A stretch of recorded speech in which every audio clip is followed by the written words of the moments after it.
MrBeast has tried to headhunt from my YouTube teams not just once, but twice. Here's everything I know: who to hire, in what order, and at what cost. At $0 a month, it is just you on the team, and so you're going to have to be doing everything. YouTube strategy, coming up with video ideas, scripting, filming, editing, uploading, and it will be exhausting. The problem creators have at $0 is simply data. You see, YouTube doesn't yet have enough signal to know what your channel is. First, you need to post 8 videos per week, and only then can we talk about your first hire. The first money you ever spend as a creator should go to 2 people. The first is a junior video editor, and you can get one at around $100 per video. The second person is a thumbnail designer, and this can be at $25 per thumbnail. Now, I want to make it clear, this is not a lavish combination. It is not going to be comfortable. The first problem is that good editing is invisible, but the editing you're buying at $100 per video will not be invisible. And so you must not try to fix this by simply demanding more from a $100 editor. You need to keep your style at the bare minimum.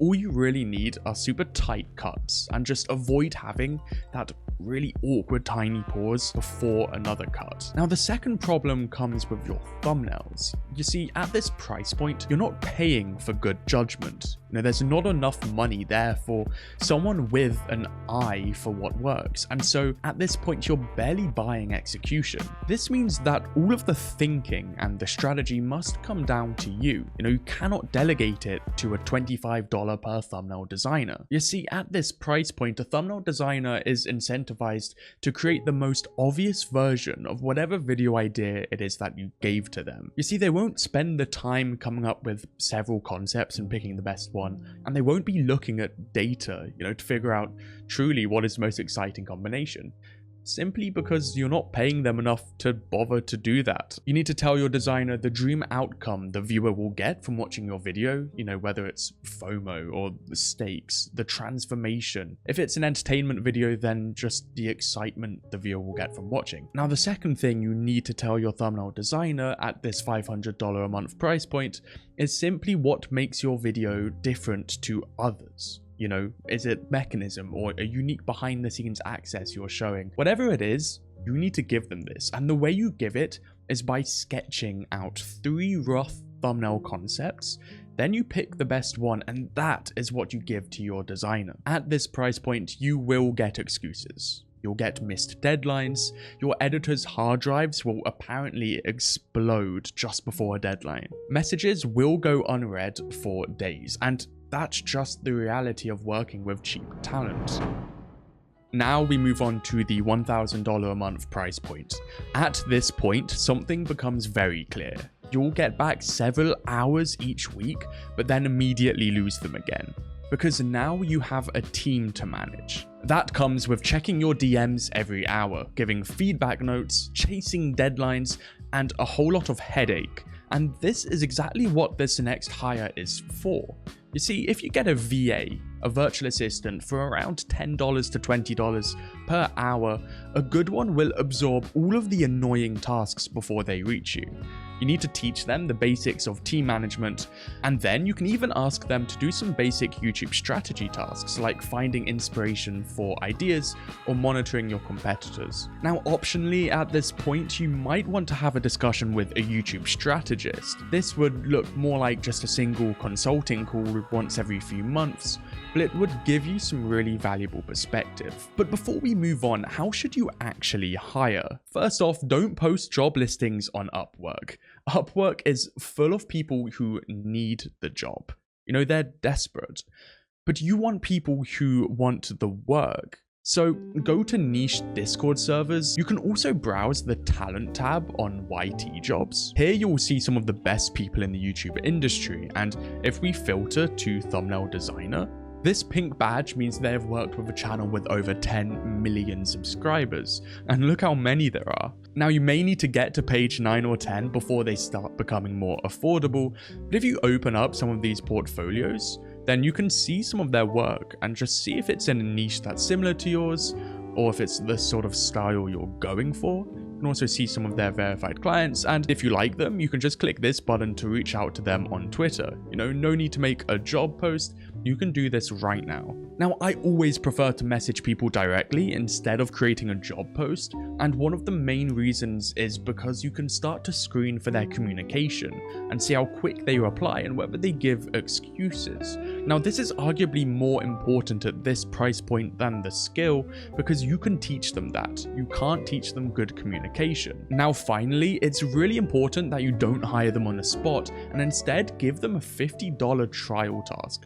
If it's a thumbnail designer, just ask them to redo one of your past videos or maybe one you're working on. And if it's a video editor, give them some old footage and ask them to do the first minute. Now, at the $2,500 a month amount, the team will gain a scriptwriter who is also a researcher, and this will set you back roughly $200 per video. You may want to also replace that junior editor from before with someone skilled enough to self-direct.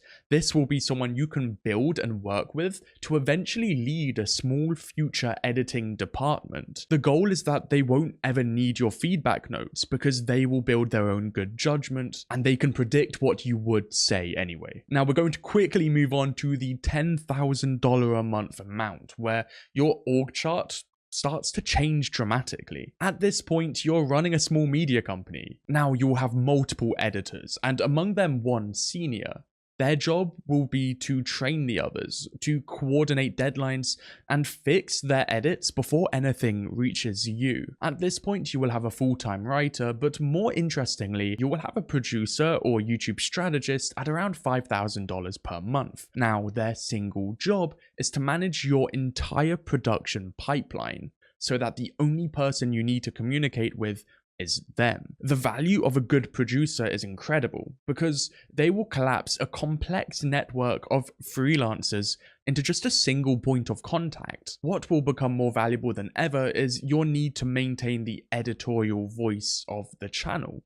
Essentially, because you're delegating so much work, you need to make sure that everything holds up to your tight standards, and you need to make the final call on big strategic decisions and record. Everything else is someone else's problem. Now let's jump over to $20,000 a month in team costs. Now at this point, you're running a full-blown media company. I've personally worked with a small handful of channels who are at this point, and the gaps in their org chart are more like media company gaps. You know, you have HR, you have payroll, you may have a recruiting agency on retainer for talent acquisition and replacing someone when someone misses their KPIs.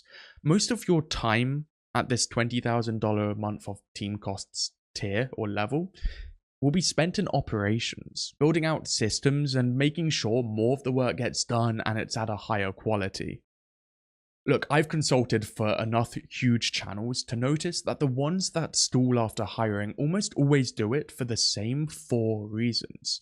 They either keep loyal team members on for far too long, they hire based on gut feeling, they don't test team members before paying them, and they hire in the wrong order. The reason MrBeast can headhunt your YouTube team is the same reason your team could theoretically build an entire version exactly of your channel without you. And this means the only durable moat is the thing that you can't make a process about. This is the reason that someone will choose to watch you, not the version of you that your producer could go and reconstruct from your processes. And so you need to figure out what that true version of you looks like, and you need to protect it with obsession. Everything else you can hire and delegate away.